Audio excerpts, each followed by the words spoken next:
મિત્રો,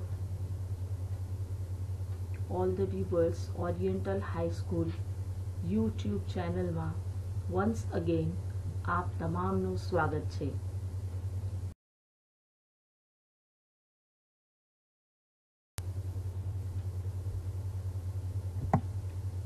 હું મોહસીના કુરેશી આપ તમામને આવકારું છું અને વિદ્યાર્થી મિત્રો, આજે આપણે ધોરણ 10નો ઇંગ્લિશ સબ્જેક્ટ સેકન્ડ લેંગ્વેજ જે છે એનો એક નવા ટોપિક વિશે ડિસ્કશન કરીશું. આજે આપણે ધોરણ 10 ઇંગ્લિશ સબ્જેક્ટની ફર્સ્ટ પોએમ જેનું નામ છે માય સોંગ. તમારી ટેક્સ્ટબુકના પેજ નંબર 137 પર આ પોએમ આપને આપવામાં આવી છે અને આ પોએમ જે છે written by Rabindranath Tagore. My song જે છે એ પોએમ છે. સોંગના સ્વરૂપે પોતાના સોંગ વિશે રવિન્દ્રનાથ ટાગોર આપણને કંઈક કહી રહ્યા છે. એ સોંગ એમનું જે છે રિટર્ન એમના દ્વારા લખાયેલું એ આપણને કેવી રીતે હેલ્પફુલ છે, કેવી રીતે આપણા કાનને ગમે એવા પ્રકારનું છે, એ પોતાના સોંગ વિશે જ આ કાવ્યમાં વર્ણન કરી રહ્યા છે.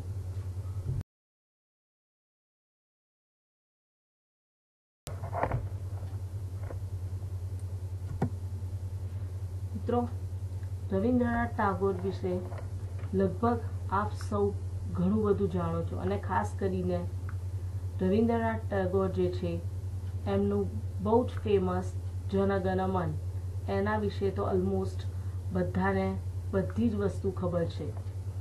બટ તેમ છતાં આપણે એમના વિશે થોડુંક જાણીએ. રવિન્દ્રનાથ ટાગોર જે છે એ બહુ જ ફેમસ રાઇટર છે. He was a poet, philosopher and artist. He wrote many stories, novels, poems and dramas.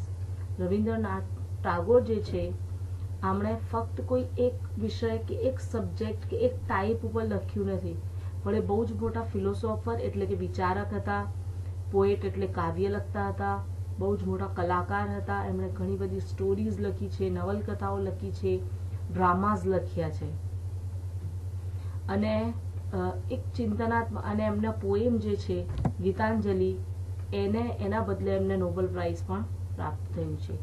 He is also very well known for composing music.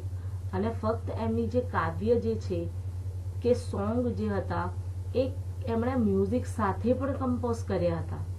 His writings greatly influenced Bengali culture during the late 19th century and early 20th century. In 1913, he became the first Asian to win the Nobel Prize in Literature. સાહિત્યનો સૌથી મોટો જે award જેને કહીએ, સૌથી reputed award છે, Nobel price ગણાય છે, એ નોબેલ પ્રાઇઝ સાહિત્ય માટે સૌ પ્રથમ પ્રાપ્ત કરનાર ફક્ત ભારતના નહીં પરંતુ આખા એશિયા ખંડના સૌ પ્રથમ નોબેલ પ્રાઇઝ વિનર જેમને લિટરેચરના હિસાબથી મળ્યું છે એવા વ્યક્તિ મળ્યા એટલે આપણા માટે આ બહુ જ ગર્વ.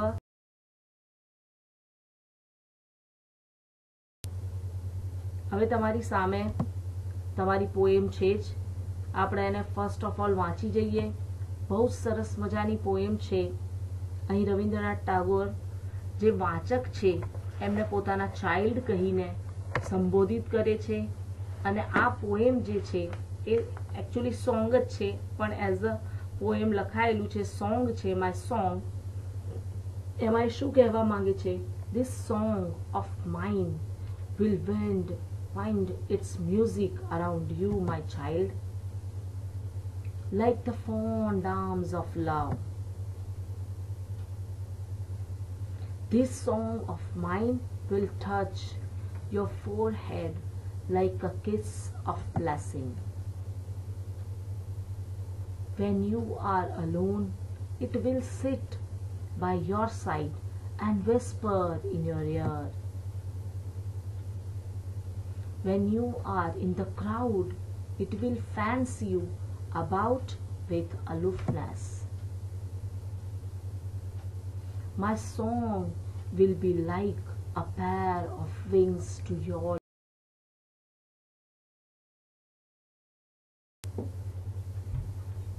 નેક્સ્ટ જે સ્ટાન્ઝાસ છે, it will transport your heart to the verge of the unknown. It will be like the faithful star overhead when dark night is over your road. My song will sit in the pupils of your eyes and will carry your sight into the heart of things.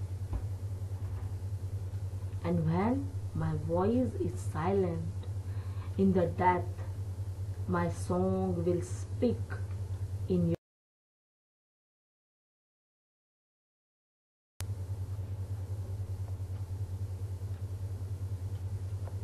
એના પછી હવે આપણે જે છે કાવ્યના stanza એટલે એની પંક્તિઓ wise one by one પંક્તિઓને સમજીશું, એના મીનિંગ્સ અને એમાં એ ખરેખર શું કહેવા માંગે છે.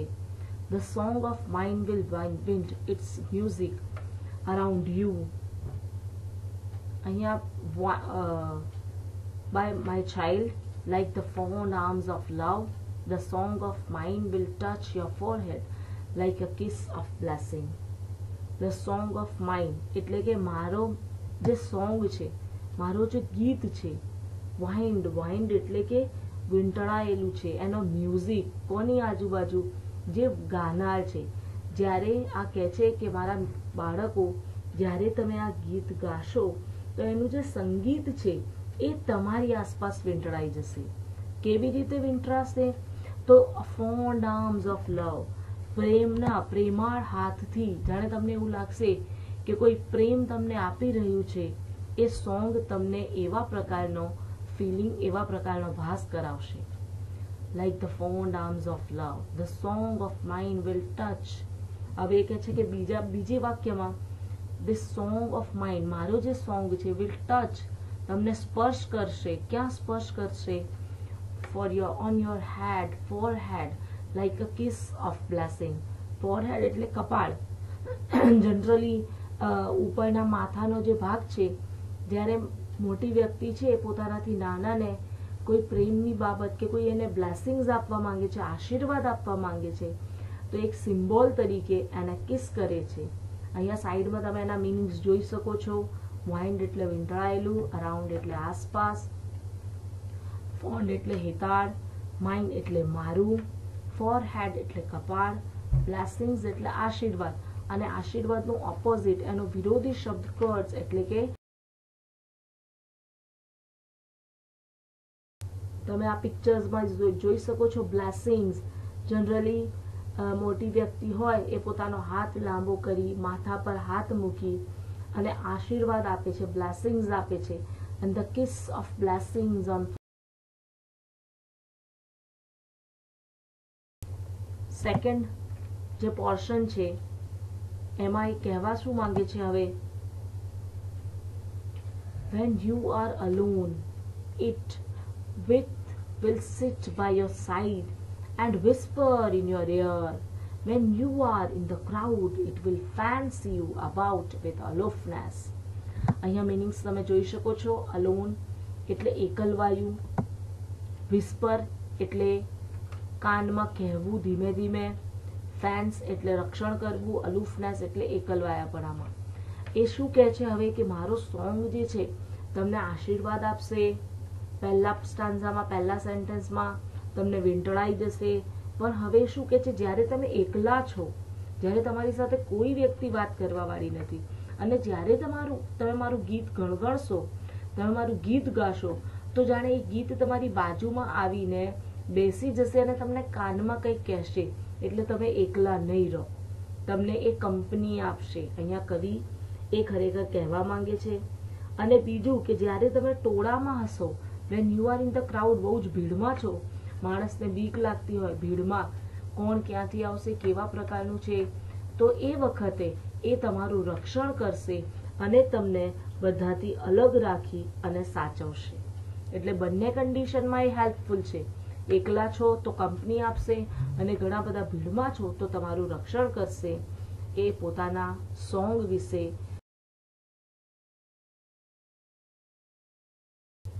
વિસ્પરિંગ ઇન યોર ઇયર, જનરલી કાનમાં બેસીને ધીમે ધીમે ધીમે ધીમે ગણગણાટ કરતા હોઈએ, ધેટ ઇઝ કોલ્ડ વિસ્પરિંગ. અને અલુફનેસ એટલે વ્યક્તિ એકલું હોય.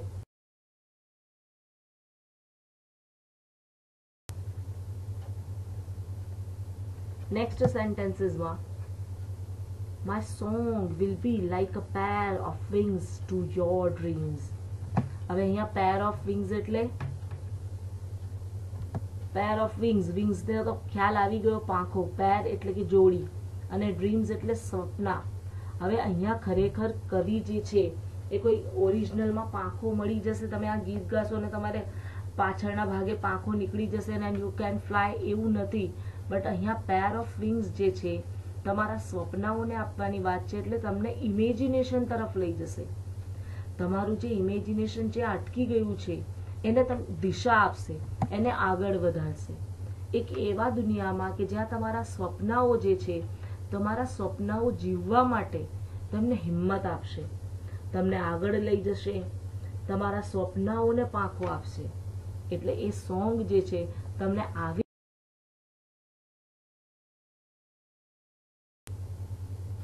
It will transport your heart to the verge of the unknown. It will be like the faithful star overhead when dark night is over your road. હવે આ પંક્તિઓમાં કવિ ખરેખર શું કહેવા માંગે છે એના મીનિંગ્સ જોશો એટલે તમને થોડો ખ્યાલ આવશે. ટ્રાન્સપોર્ટ એટલે વહન કરે છે, એ તમારા હૃદયને લઈ જાય છે. વર્જ એટલે છેડા ઉપર. કયા છેડા ઉપર? અનનોન, કોઈ અજ્ઞાત જગ્યાએ. એટલે તમારા હૃદયની સીમાઓને અનંત સીમાઓ સુધી લઈ જાય છે, જ્યાં કોઈ એન્ડ નથી. તમારા હૃદયના વિચારોને, તમારા હૃદયના જે સ્વપ્નાઓ છે, જે વસ્તુઓ છે, એ વસ્તુઓને અજ્ઞાતની સીમાઓ સુધી લઈ જશે. અને બીજી લાઈનમાં કહે છે it will be like the faithful star overhead van dark night is over your road. Faithful એટલે એકનિષ્ઠ, જેના ઉપર તમે ભરોસો કરી શકો. ફેથફુલ. ઓવરહેડ એટલે માથા ઉપર. જ્યારે તમે અંધકારમાં છો, એકલા છો, અંધારો રસ્તો છે, એટલે અહીંયા ખરેખર રાત્રે તમે અંધારામાં ચાલો છો અને કોઈ સ્ટાર તમારા માથા ઉપર આવીને તમને રસ્તો બતાવે છે, ધેટ ઇઝ નોટ મીનિંગ, એનો અર્થ થાય છે. એ અહીંયા કહે છે જ્યારે તમને જીવનમાં કોઈ મુશ્કેલી આવશે અને કોઈ રસ્તો નહીં જડે, એ વખતે એક ભરોસાપાત્ર વ્યક્તિ બનીને, એક ભરોસાપાત્ર સાથી બનીને એ તમને રસ્તો બતાવશે. એટલે અહીંયા રાત, અંધારી રાત અને સાથે સાથે એક સ્ટાર, એ બેનું ઉદાહરણ આપી, એ બે વર્ડ કરીને આપણને અલગ ઇમેજિનેશન તરફ કવિ લઈ જવા માંગે છે.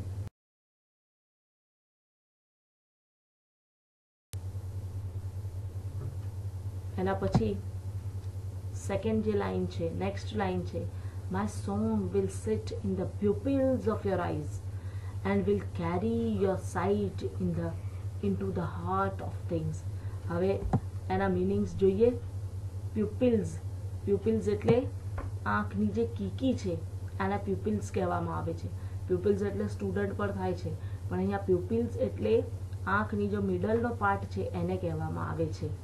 કેરી એટલે લઈ જાય છે, તમને ત્યાં પહોંચાડે છે. નજર, your site into the heart of things, વસ્તુઓના હાર્દની અંદર જે તે વસ્તુ છે. અહીંયા વસ્તુને અર્થ થાય છે થિંગ્સ એટલે વસ્તુઓ, બરાબર છે, પણ કેવા પ્રકારની વસ્તુઓ? એટલે વસ્તુ જે તમે જુઓ છો એનો મેઇન મર્મ શું છે, એની અંદર ખરેખર શું કહેવા માંગે છે, ત્યાં સુધી આ તમારી નજરને લઈ જશે. એટલે તમારી આંખોમાં વસી જશે, કવિ એ કહેવા માંગે છે. અને એ આંખોમાં વસી અને તમને સામેવાળાના હૃદય સુધી, એની વસ્તુઓ સુધી, એના મર્મ સુધી એ તમને લઈ જશે.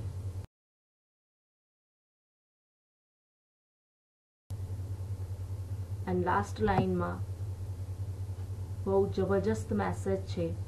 And when my voice is silent in death, my song will speak in your living heart. હવે મૃત્યુ જે છે એ નિશ્ચિત છે. જે વ્યક્તિનો જન્મ થયો છે એને મૃત્યુ તો આવવાની જ છે.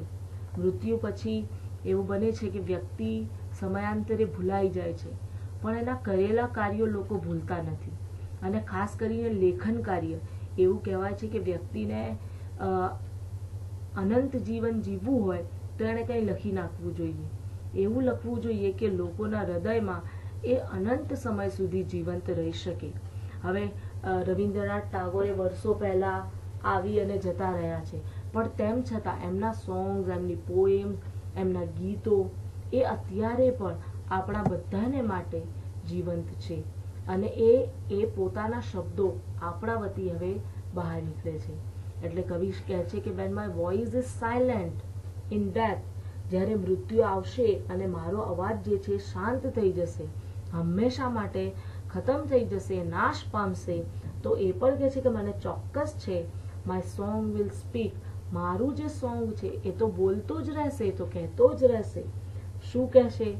ઇન યોર લિવિંગ હાર્ટ, તમારા હાર્ટમાં ધબકતો રહેશે, તમારા હાર્ટની અંદર એ આગળ વધતો રહેશે. જનરલી એવું બને છે કે માતા પિતા જે છે એમના ગયા પછી, એમના જીવન પૂર્ણ થઈ ગયા પછી એમના બાળકો એમની પેઢીને, એમના સ્વપ્નોને આગળ લઈ જવાનું કામ કરે છે. અહીંયા એટલે જ આ સ્ટાર્ટિંગમાં જ્યારે પોએમ આપણે જોઈ તો એ વખતે જ રવિન્દ્રનાથ ટાગોરે જે વાચકો છે, જે આપણે બધા છીએ, આપણને માય ચાઇલ્ડ, મારા સંતાનો કહી અને સંબોધ્યા છે. એટલે અહીંયા જે લાસ્ટ લાઈન જે છે, અહીંયા છેક શરૂઆતથી લઈ અને મૃત્યુ સુધી કવિ આપણને એમના સોંગ વિશેની વસ્તુ.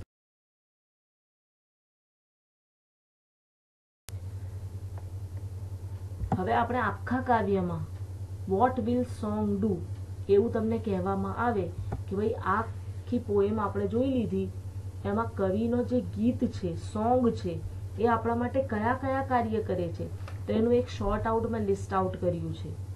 બીજું કે પોએમ જે છે એમાંથી પ્રશ્નોના જવાબો કોમ્પ્રિહેન્શન સ્વરૂપે તમારે પૂછાશે. એટલે પોએમ આપેલી હશે અને એની નીચે પ્રશ્નો આપેલા હશે, તમારે પોએમને અકોર્ડિંગલી એ પ્રશ્નોના જવાબ લખવાના રહેશે. પણ યાદ રાખજો કે કાવ્યના બેઠા સેન્ટેન્સીસ લખવાથી માર્ક્સ ઘટી જાય છે. આ ચેપ્ટર જેવું નથી. હવે સૌથી પહેલા પોએટ જે છે વાત કરે છે, will wind its music like the fond arms. સૌથી પહેલું એનો મ્યુઝિક જે છે એ પ્રેમાળ હાથની જેમ તમારી આજુબાજુમાં વીંટળાઈ જશે. will touch forehead like a kiss of blessings. આશીર્વાદ સ્વરૂપે તમારા ફોરહેડ ઉપર કિસ કરશે.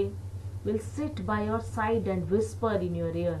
જ્યારે તમે એકલા છો, તમારા બાજુમાં બેસી તમારા કાનમાં કંઈ કહેશે તમને. will fancy you when you are in the crowd. જ્યારે ભીડમાં છો અને બીક લાગે છે એ વખતે તમારું પ્રોટેક્શન કરશે, તમને રક્ષણ આપશે. will transport your heart to worlds of unknown. અજ્ઞાત સુધી લઈ જશે. તમારા હૃદયની જે ફિલિંગ્સ છે એ અનંત સીમાઓને પાર લઈ જઈ શકશે. will be like the faithful star in the dark night. સૌથી સરસ મજાનો સેન્ટેન્સ છે કે અંધારામાં એક ભરોસાપાત્ર સ્ટાર તરીકે, એક ભરોસાપાત્ર તારા તરીકે એ હંમેશા તમારી સાથે જ રહેશે. will sit in the pupils of eyes and carry your sight into the heart of things. શું કહે છે? આંખોની અંદર જે કીકી છે એમાં વસી જશે અને વસ્તુઓના હાથમાં તમને પહોંચાડશે. અને ultimately will speak in your living heart after the death of the writer. Poet, રાઇટરના મૃત્યુ પછી પણ એ હંમેશા તમારા જીવંત હૃદયમાં જીવંત રહેશે, એવું કવિ અહીંયા કહી રહ્યા છે.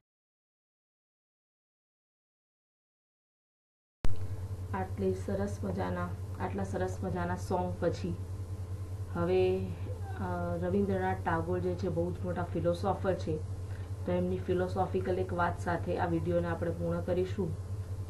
તમે અહીંયા એને જોઈ શકો છો. faith is the bird that feels the light when the dawn is still dark.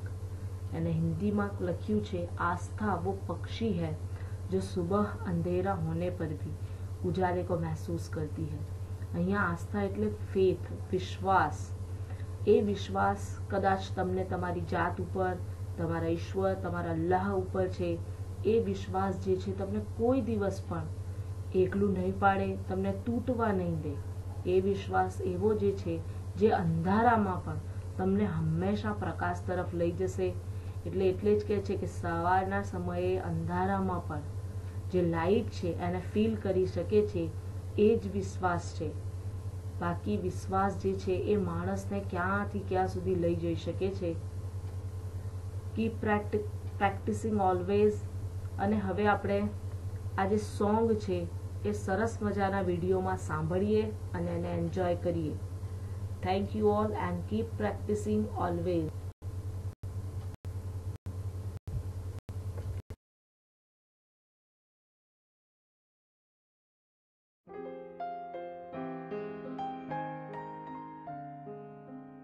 My Song by Rabindranath Tagore. This song of mine will wind its music around you, my child, like the fond arms of love. The song of mine will touch your forehead like a kiss of blessing. When you are alone, it will sit by your side and whisper in your ear. When you are in the crowd, it will fence you about with aloofness. My song will be like a pair of wings to your dreams. It will transport your heart to the verge of the unknown. It will be like the faithful star overhead when dark night is over your road. My song will sit in the pupils of your eyes and will carry your sight into the heart of things. And when my voice is silenced in death, my song will speak in your living heart.